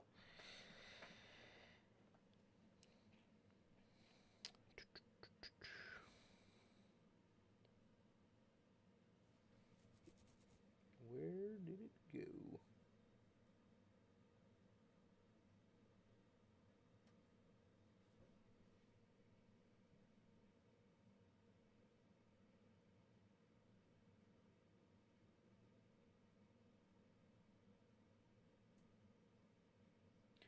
Okay.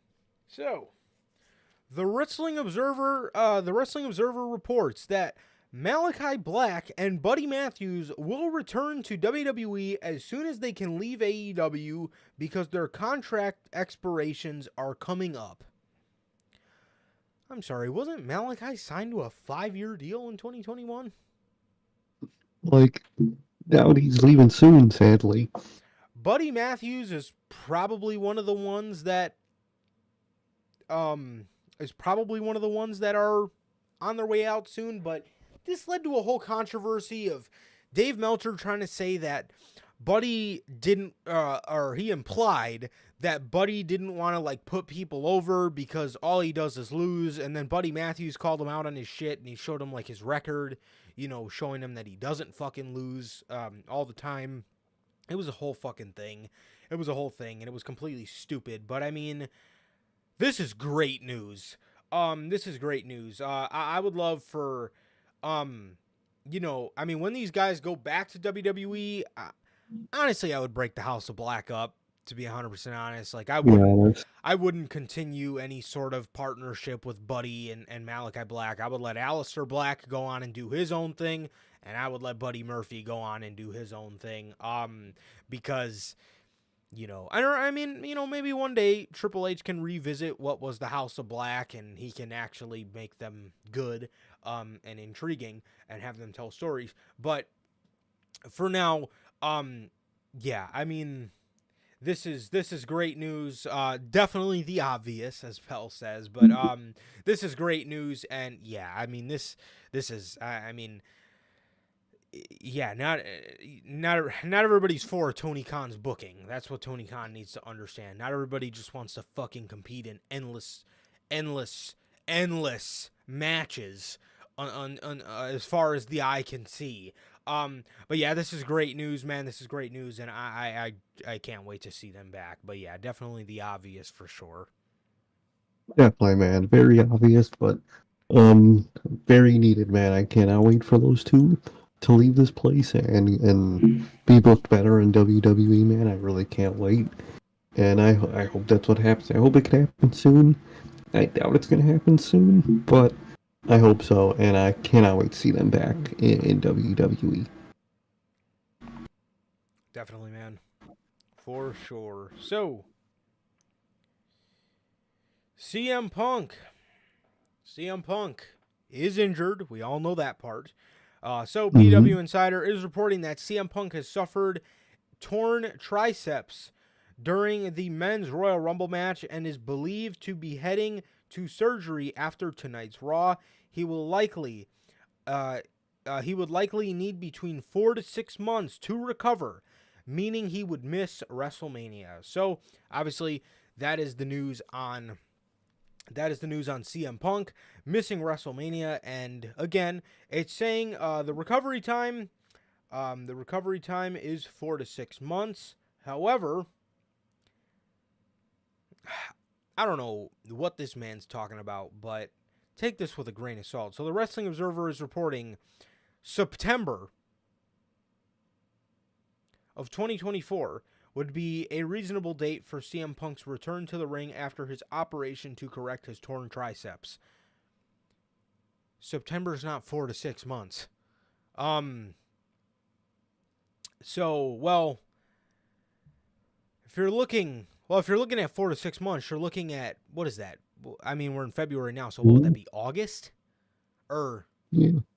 Yeah, August. So, yeah, I mean, you got March, being that he got the surgery in February, you have March, April, May, June. So earliest would be June, being that it's 4 to 6 months. July, August. August being the longest. I don't know where we get September from out of this. September would be a 7-month recovery time, but the recovery time's 4 to 6 months, but whatever. But yeah, I think he'll be back before SummerSlam too. I think he'll be back before SummerSlam. Either that or they will return him at SummerSlam and save his first match back for maybe like a show like Bash in Berlin or something like that. So that's what I'm predicting. Yeah, that's what I'm predicting. So yeah, CM Punk is injured on the shelf until 4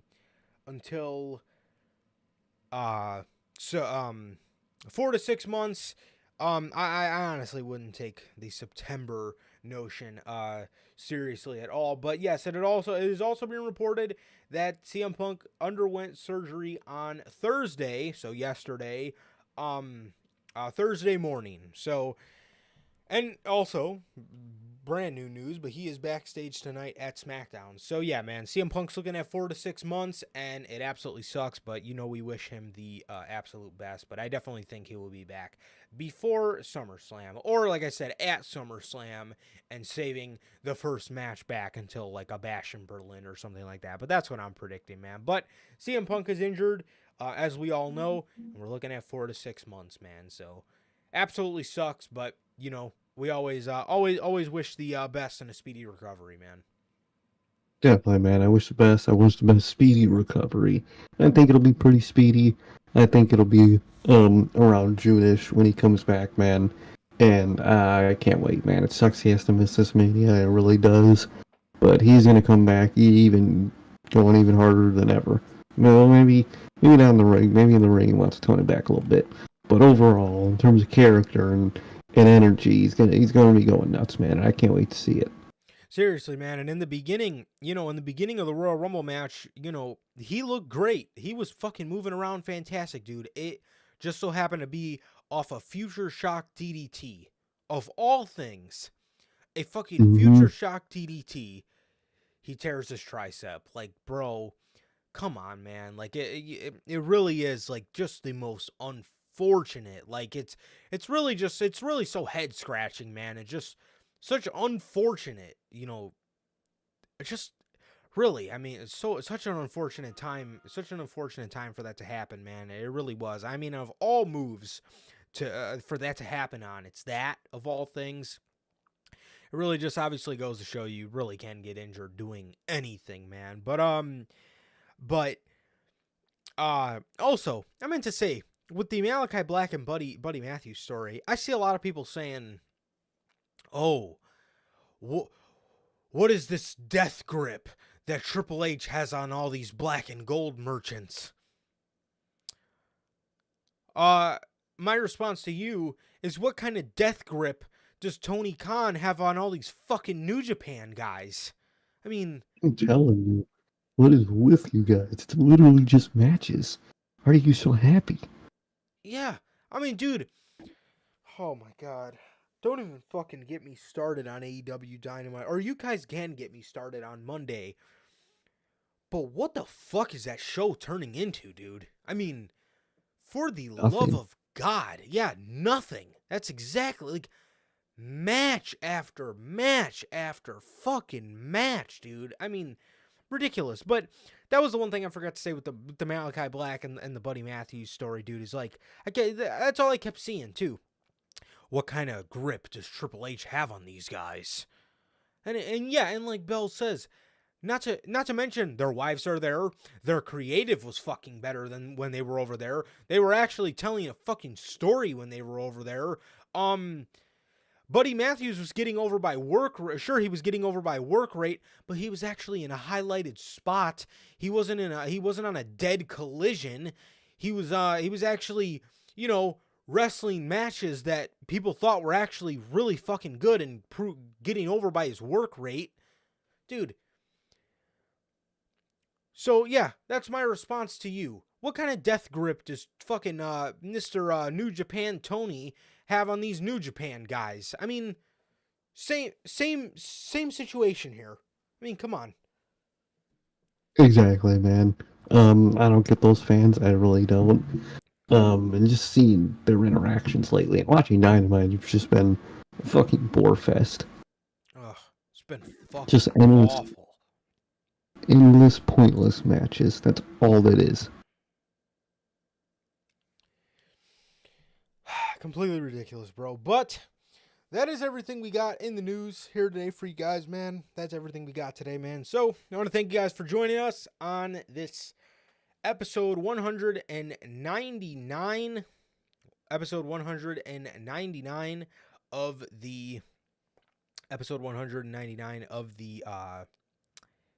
the Newsman. And this has been another great episode of the Newsman. Again, like I said, episode 199. Thank you guys so much for joining us here. It has been always a pleasure for my Johnny Mayhem. And Sir K. And that is going to do it for this edition of the Notorious Heels Podcast, man. Another great edition of the news. Thank you guys so much. Thank you guys for everybody who was here. Gotti, Bell, Logan. Thank you guys for being here, Pops. Thank you guys for all being here, man. Thank you guys for being here, whether you were here during the live chat or a part of the Replay Mafia, man. Thank you guys so very much. Please like, comment, and subscribe, and we will see you guys on Monday with Notorious Unscripted. Peace.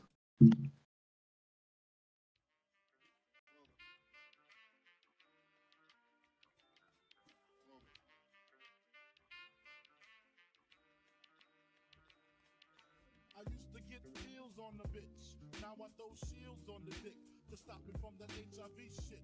And niggas know they soft like a Twinkie fillin', playing the villain, prepare for the strap killing.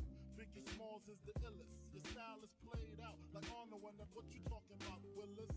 The thrill is gone. The black Frank White is here to excite. Throw dick to dice. Bitches are like I'm brainless. Guns are like I'm stainless steel. I want the fucking fortune like the wheel. I squeeze cats till my clips is empty. Don't tempt me. You don't want the fuck Here I am, I'll be damned if this ain't some shit. Time to spread the butter lyrics over harmony grip. It's the mood killer death trap. Yes, I'm a jet black ninja. Coming where you rest at, surrender. Step inside the ring, use the number one contender. Looking cold booty like your pussy in December. Nigga, stop bitching, button up your lippin'. From method, all you gettin' is the can of ass whipping. Hey, I be kicking. You son, you doing all the yapping, acting as if it can't happen. Your frontin' got me mad enough to touch something. You want from Shallon, Allen, and ain't afraid to bust something. So what you want, nigga? You want, nigga? I got a 6-shooter and a horse named Trigger. It's real, 94, rugged raw, kicking on your goddamn doors. Fuck the world, don't ask me shit. Everything you get, you got to work hard for it. Honey, shake your hips. You don't stop. Niggas pack the clip. Keep on. Fuck the world, don't ask me shit. Everything you get, you got to work hard.